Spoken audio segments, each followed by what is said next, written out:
अवां ॾिसी रहिया आहियो KTV वर्ल्ड ऑफ न्यूज़ यानी ख़बरुनि जी दुनिया।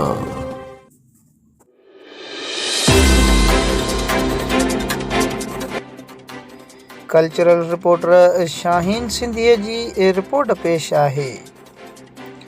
रतोदेरो में पहिरियों भेरो बालक सकाफ़ती कचहरी मुनक़िद। ॿार सिंधी टोपियूं अजरक ऐं सकाफ़ती वेस वॻा पहिरें शरीक।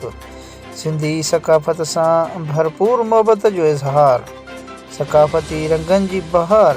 इल्मु पिरायो सिंध संवारियो मौज़ूअ ते तक़रीरूं। क़ौमी ऐं सकाफ़ती गीतनि ते झुमरियूं।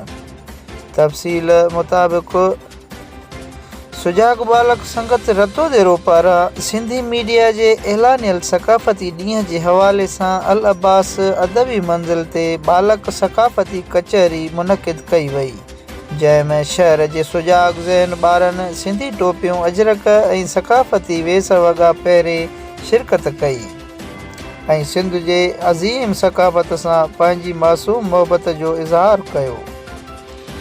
सिंध संवारियो जे उनवान ते सुजाग बालक संगत रतोदेरो जे ऑर्गेनाइज़र हसनैन अब्बास अबड़ो, ज़हरा बतूल, अलीज़ा बतूल, सकलैन अब्बास, कैसर समीजो ऐं ॿियनि तक़रीरूं पिणु कयूं, जंहिं में हिननि तालीम जी अहमियत ऐं अफ़ादियत खे उजागर कयो।